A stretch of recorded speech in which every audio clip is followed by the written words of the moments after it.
little bit harder to get rid of the discrimination, and that's what we're going to start talking about today. The civil rights movement was not just about ending segregation, it was also about trying to end discrimination.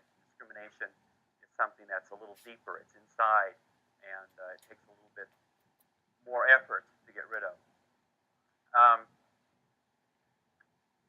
Here are two names and two stories that are part of the civil rights movement. Emmett Till and Rosa Parks. Who can tell me the story of Emmett Till, first of all? Not from your book, maybe you know the story. The story that you told was of the young man who was actually visiting relatives, I believe, from Chicago. He was visiting relatives in Mississippi and talked about having a white girlfriend. And of course, friends didn't believe him because in Mississippi that sort of thing just didn't happen. And so he spoke to a white woman. Speaking to a white woman, initiating a conversation with a white person was really something that blacks in Mississippi just simply didn't do, did they? And so initiating this conversation with a white woman, she found very offensive. She went home and told her husband, and the young man then was killed.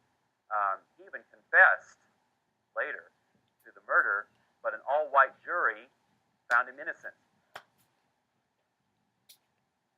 The outrage was felt not just in Chicago, where this young man was from, but really all around the country. And what made that so?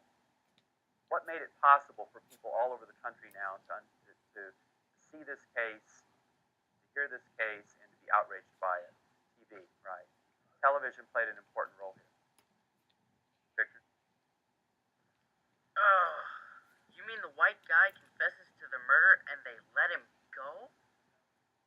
There was no doubt in the minds of anyone probably in the country, but it had been very typically the case that if these cases even came to trial, which they usually didn't, that an all-white jury would not find a person guilty for killing a black person.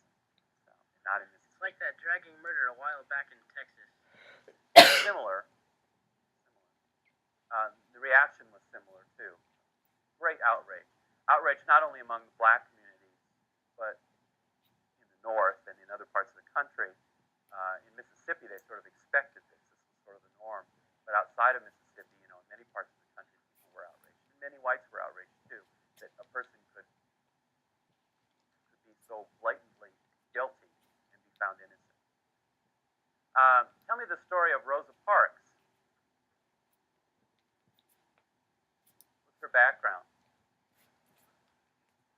What organization was she a member of? NAACP? Yeah, she was a member of the NAACP. Good. And she had previously, before this particular incident, she had been arrested before for incidents on the bus, refusing to get up or move to the back of the bus. And on this day, she decided it was a good day to try again. The NAACP, of course, was always looking for legal action, always looking for ways that they could fight against discrimination. And as a member of that, I think she was looking perhaps for legal action again. She refused to give up her seat to a white passenger.